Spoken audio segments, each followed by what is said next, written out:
పాండవులు ఒకరోజు రాత్రి అడవిలో విశ్రమించారు. అప్పుడు వికృతాకారుడైన రాక్షసుడు ఒకడు పాండవుల దారికి అడ్డుగా నిలిచాడు. ఆ రాక్షసుని చూసి ద్రౌపది భయంతో కళ్ళు మూసుకుంది. ఇంతలో దౌమ్యుడు తన మంత్రశక్తితో ఆ రాక్షసుని మాయను భగ్నం చేశాడు. అప్పుడు ధర్మరాజు ఆ రాక్షసుని చూసి, నీవు ఎవరు? ఈ అడవిలో ఎందుకు ఉన్నావు అని అడిగాడు. దానికి ఆ రాక్షసుడు, నేను బకుడు అనే రాక్షసుని తమ్ముడిని.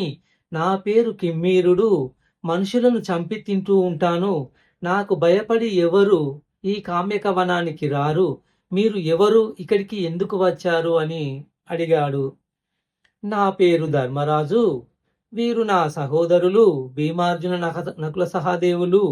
మేము వనవాసం చేస్తూ ఇక్కడికి వచ్చాము అని బదులు చెప్పాడు ధర్మరాజు. అప్పుడు అర్జునుడు గాంధీవం ఎక్కుపెట్టాడు.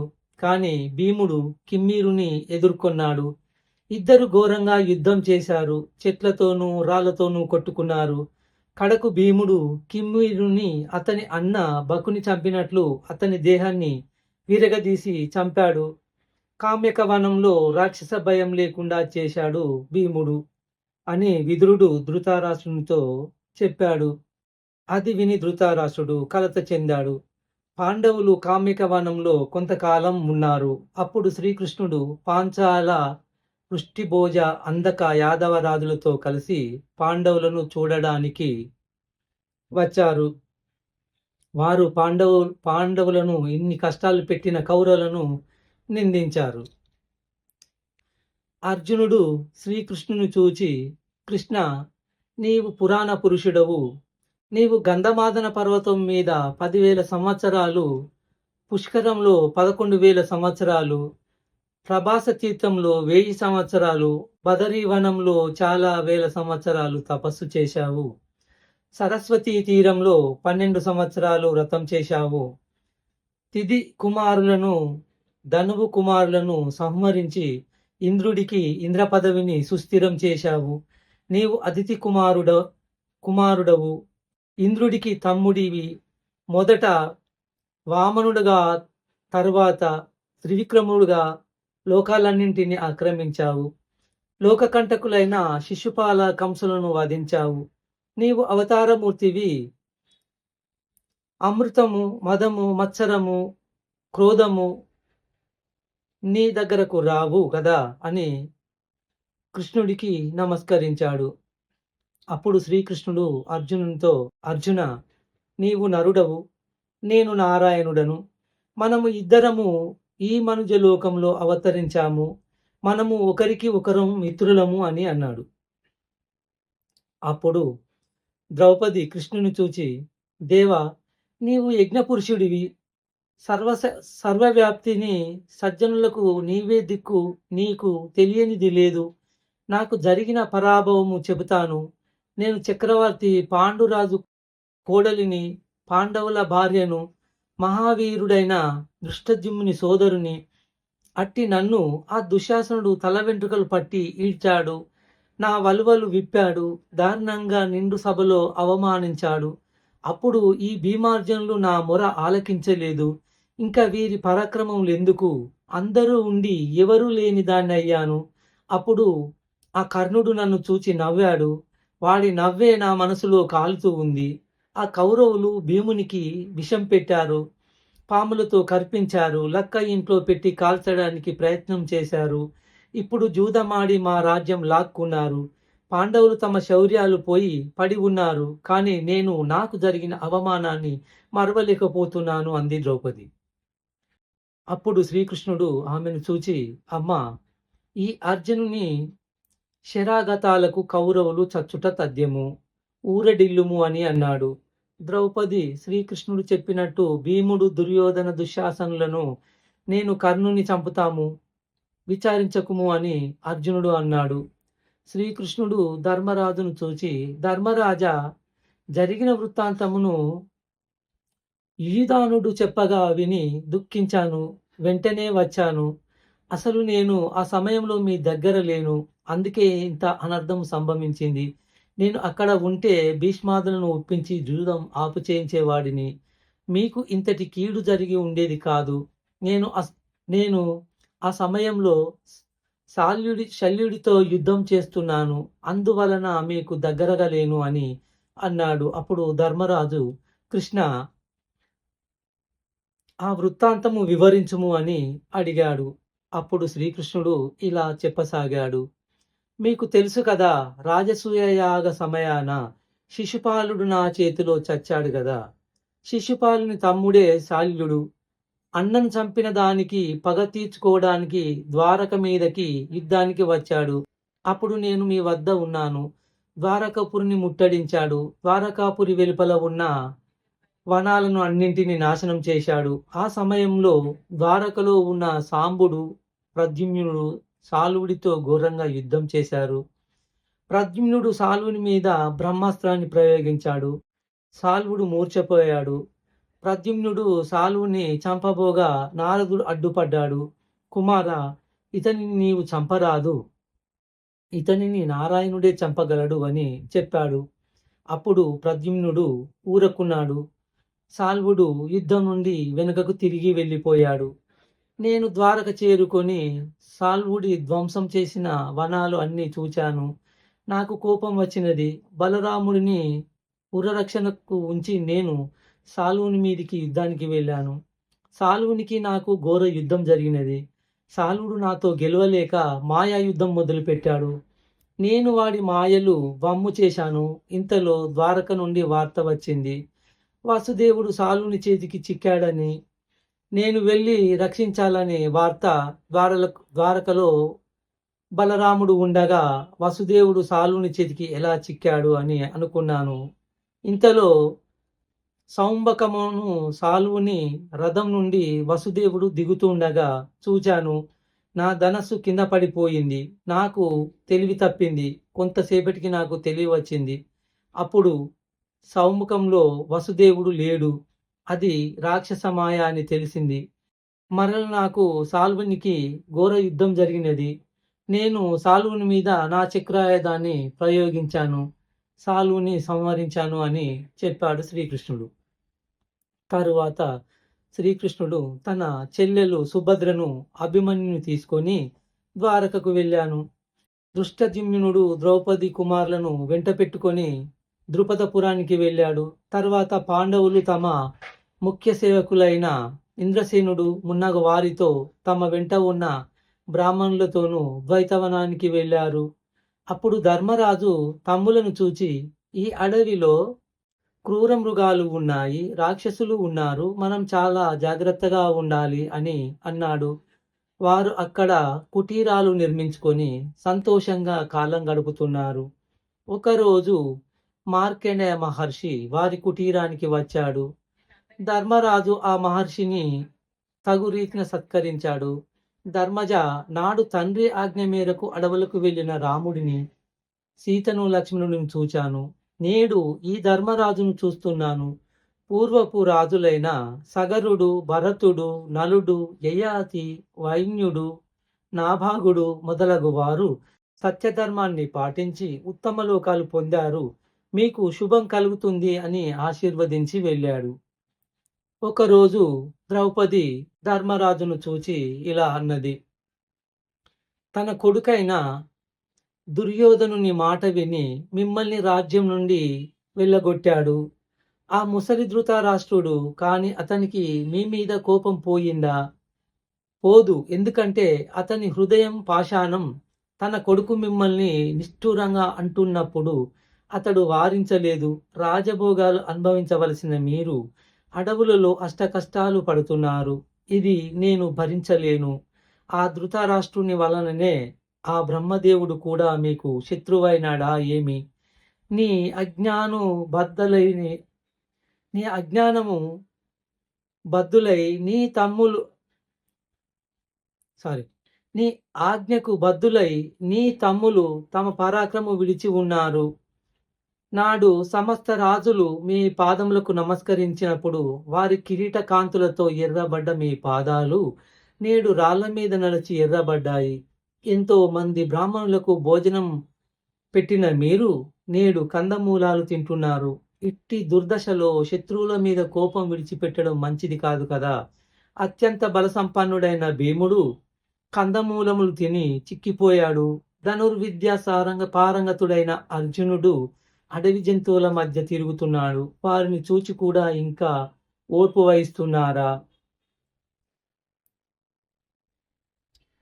క్షమను, తేజస్సును సమయానుకూలంగా ప్రయోగింపని రాజు ప్రజల అనురాగాన్ని పొందజాలడు అనే కథ మనకు ఇతిహాసములలో వినబడుతున్నది. పూర్వము బలిచక్రవర్తి క్షమ గొప్పదా, తేజస్సు గొప్పదా అనే విషయాన్ని గురించి చెప్పమని తన తాతగారైన ప్రహ్లాదుని అడిగాడు. దానికి ప్రహ్లాదుడు అన్ని కాలాలలోనూ క్షమాగుణం పనికిరాదు అని చెప్పి ఎప్పుడూ తన ప్రతాపం చూపకూడదు, రెండు సమపాలలో ఉండాలి, ఎప్పుడూ క్షమిస్తుంటే సేవకులు యజమానిని గౌరవించరు, ఎక్కువ కర్కశంగా ఉంటే ప్రజాకంటకుడవుతాడు, సమయానుకూలంగా క్షమాగుణాన్ని ప్రతాపాన్ని ప్రదర్శించాలి అని ప్రహ్లాదుడు బలి చక్రవర్తికి చెప్పినట్టు మనకు ఇతిహాసాలలో కనబడుతున్నది. ఒక తప్పు చేస్తే క్షమించవచ్చును, కానీ అదే పనిగా తప్పులు చేస్తున్న కౌరవులను క్షమించడం భావ్యమా? కాబట్టి ఇది మీరు పరాక్రమం, తేజస్సు చూపించవలసిన సమయం అని చెప్పింది ద్రౌపది. దానికి ధర్మరాజు, ద్రౌపది, కోపం మహాపాపం, కోపం కలవాడు కర్తవ్యాన్ని విస్మరిస్తాడు, చంపకూడని వాడిని కూడా చంపుతాడు, కోపం వదిలినవాడు తేజోవంతుడు అవుతాడు, క్షమ గలవాడికి ఎల్లప్పుడూ విజయం లభిస్తుంది, దుర్యోధనుడికి క్షమాగుణం లేదు, అతను పతనం కాక తప్పదు అన్నాడు ధర్మరాజు. దానికి ద్రౌపది తిరిగి, ఓ అజాతశత్రు, నీవు క్షమాగుణంతో ధర్మంగా వర్ధిల్లుతున్నావు, కానీ అదే క్షమాగుణంతో నీ శత్రువుల పట్ల కూడా సమబుద్ధి తగునా? వంచకుల పట్ల వంచనతోనే ప్రవర్తించాలి. ఓ బ్రహ్మదేవుడా, నీవు వంచకులకు అభ్యుదయాన్ని, ధర్మాత్ములకు అన్నీ లేకుండా చేసి నీ కర్తవ్యాన్ని విస్మరిస్తున్నావా? వంచకులు నీకు బంధువులా, ధర్మాత్ములు నీకు శత్రువులా అని నిర్వేదంతో పలికింది. దానికి ధర్మరాజు ద్రౌపదిని, నీవు నాస్తికురాలి వలె దైవదూషణ చేస్తున్నావు, తప్పు. ధర్మాత్ములైన వ్యాస, మార్కండేయ, నారదాది మహామునులు ధర్మాత్ముడనైన నన్ను గౌరవిస్తున్నారు. ఇతరులు నా పట్ల అన్యాయంగా ప్రవర్తించిన నేను ఎందుకు ధర్మం తప్పాలి? పుణ్యకార్యాలకు ఫలితం లేకపోతే మహా ఋషులు వాటిని ఎందుకు ఆచరిస్తారు? నీ పుట్టుక, దృష్టద్రుమ్యుని పుట్టుక మీ పురాకృత పుణ్యఫలం వలననే కదా అని అన్నాడు. దానికి ద్రౌపది, కర్మఫలము లేదు, కర్మఫల ప్రాప్తికి విధి కారణం కాదు అని అనేంత తెలివి తక్కువ దానిని కాదు నేను. కానీ కర్మ చేయడం మానవ ధర్మం కదా. కర్మఫల ప్రాప్తికి మానుష కర్మ తదుపరి దైవము, కారణములు, పురుషుడు ముందు తన మనసులో చేయవలసిన కర్మను నిర్ణయించుకోవాలి కదా. తదుపరి పురుష ప్రయత్నం చేయాలి, అప్పుడు దైవం కూడా సాయం చేస్తాడు. నువ్వు గింజలలో నూనె ఉంది, కర్రలలో నిప్పు ఉంది, కానీ పురుష ప్రయత్నం లేనిది నువ్వు గింజల నుండి నూనె రాదు, కర్రల నుండి నిప్పు పుట్టదు. కాబట్టి పురుష ప్రయత్నం చేయకుండా కేవలం దైవాన్ని, ధర్మాన్ని నమ్ముకుంటే ఫలితం ఉంటుందంటారా? కాబట్టి మీ తమ్ముల పరాక్రమమును ఉపయోగించి లక్ష్యమును నిర్ణయించి ఫలసిద్ధి పొందమని నా అభ్యర్థన అన్నది ద్రౌపది. దానికి భీమసేనుడు కూడా వంత పాడాడు. అన్నయ్య, ఆ రాజ్యం మన తండ్రి తాతలది, దానిని నువ్వు అన్యుల పాలు చేసి ధర్మవాక్యాలు పలుకుతున్నావు. ఇది నీకు న్యాయమా? చెడ్డవారిని ధర్మబుద్ధితో జయించగలమా? అది సాధ్యమా? కాబట్టి పరాక్రమంతో శత్రువులను జయించు, అంతేకాని ధర్మం ధర్మం అంటూ పలవరించడం తగదు. పరాక్రమంతో శత్రువులను జయించడానికి బలం లేనివాడు కృంగిపోవాలి గాని నీవు కాదు. ఆనాడే నీ అనుమతితో శత్రువులను చంపి ఉంటే మనకు ఈనాడు ఈ వనవాసం ప్రాప్తించేది కాదు. మీరు చేసుకున్న ఒప్పందాన్ని మీరు అతిక్రమించడం లేదు, కానీ కౌరవులు దానిని మన పిరికితనంగా భావిస్తున్నారు. నువ్వు అనుసరిస్తున్న ధర్మం నీకు, మాకు మన బంధువులకు బాధ కలిగిస్తూ ఉంది. యుద్ధం చేసి శత్రువులను జయించడం, ప్రజలకు భయం కలిగించకుండా పరిపాలించడం, దాన ధర్మాలు చేయడం, బ్రాహ్మణులను పూజించడం క్షత్రియ ధర్మాలు. కానీ నీ మాదిరి కేవలం ధర్మాచరణంతోనే శత్రువులను జయించలేము. మోసాన్ని మోసంతోనే జయించాలి. కాబట్టి మనం శత్రువులతో చేసుకున్న ఒప్పందాన్ని పక్కన బెట్టి వాళ్ళను జయిద్దాం. నీకు అందరూ రాజులు సహాయం చేస్తారు. కౌరవ రాజ్యంలో ప్రజలందరూ నీ పాలన కావాలని కోరుకుంటున్నారు. ఇంకా ఆలస్యం చేయవద్దు. శత్రువుల మీదికి దండెత్తుదాము. శత్రువులను జయిద్దాము. ఈ రాజ్యాన్ని ఏలుకో, ప్రజలను ధర్మబుద్ధితో పాలించు అని అన్నాడు భీముడు. అంతా విన్న ధర్మరాజు భీమునితో ఇలా అన్నాడు. నీవు చెప్పిన విషయములన్నీయు ధర్మసమ్మతమే కాని నేను పెద్దలు అందరూ ఉన్న సభలో 12 ఏళ్ళు అరణ్యవాసము, 1 ఏడు అజ్ఞాతవాసము చేస్తామని మాట ఇచ్చాను. చంచలమైన సుఖాలకు లోబడి నేను సత్యాన్ని ధర్మాన్ని విడువను. మనకు మేలు జరిగే వరకు వేచి ఉందాము అని అన్నాడు. అన్నయ్య, మృత్యువు ఎప్పుడూ మన వెంట పొంచి ఉంటుంది. ఈ జీవితాలు అశాశ్వతాలు. అలాంటి ఈ జీవితం సుస్థిరం అనుకొని వేచి ఉండటం తగునా? ఈ శరీరానికి మరణం తప్పదు కదా. మరణించే ముందు పగ తీర్చుకోవాలి కదా. లేని ఎడల వాని జన్మ నిరర్ధకము అవుతుంది. మన శత్రువులకు ప్రతీకారము చేయాలని నా హృదయము తప్పిస్తూ ఉన్నది. నా తమ్ముల యొక్క ద్రౌపది యొక్క దుఃఖము తీర్చకుండా ధర్మము దయ అనుకుంటూ కాలం గడపవచ్చునా? అన్నయ్య, నీ అనుసరించు ధర్మము బ్రాహ్మణులకు ఉచితము కానీ క్షత్రియులకు కాదు. శాస్త్రధర్మం ప్రకారం శత్రువులను జయిద్దాము. అదీను కాక మనము ఈ అడవిలో 12 ఏళ్ళు గడపవచ్చును. కానీ జనపదాలలో 1 ఏడు కాదు కదా, 1 దినము కూడా గడపలేము. ఎందుకంటే మనల గురించి అందరికీ తెలియను. మనలను ఎరుగని వారు లేరు. కాబట్టి మనము బయటపడుట తథ్యము. మరల వనవాసము ఇది ఎన్నటికి పూర్తి అవుతుంది? ప్రస్తుతం అమలులో ఉన్న గణిత సూత్రాల ప్రకారము 1 సంవత్సరమును 1 మాసముగా పరిగణించే ఆచారము ఉన్నది. కాబట్టి మన వనవాసము ఇప్పటికి 13 నెలలు అయినది. దీనిని 13 ఏళ్లుగా సరిపెట్టుకోవచ్చును. ఇందులో ధర్మ విరోధము లేదు కదా అన్నాడు భీముడు. భీమసేన, నీకు పాండిత్యము ఉన్నది, పరాక్రమము దర్పము ఉన్నవి. కాబట్టి నేను చెప్పేది శాంతంగా ఆలోచించు.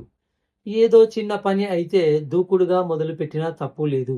కానీ కౌరవులతో యుద్ధము బృహత్ కార్యము. దానిని ఎంతో ఆలోచించి చేయాలి. అప్పుడే మనకు దైవము కూడా అనుకూలిస్తాడు. ధృతరాష్ట్రుని కుమారులు మహావీరులు, పైగా దుర్మార్గులు. వారికి కర్ణుడు, భూరిశ్రవుడు, శల్యుడు మొదలైన మహావీరుల అండ ఉన్నది. పైగా రాజసూయ యాగ సమయమున మన చేతిలో ఓడిపోయిన రాజులందరూ ఇప్పుడు దుర్యోధనుని పక్షాన చేరారు. కర్ణుడు సహజ కవచ కుండలములు కలవాడు, మహావీరుడు. అదీను కాక భీష్ముడు, ద్రోణుడు, కృపాచార్యుడు మన పట్ల వైరభావం లేకున్నవారు. దుర్యోధనుని పక్షాన యుద్ధంలో పాల్గొంటారు. ముందు వారిని జయించి గాని దుర్యోధను జయించలేము. కాబట్టి ప్రస్తుతము యుద్ధమునకు సరి అయిన సమయం కాదు అని చెబుతుండగా వ్యాసుడు అక్కడికి వచ్చాడు.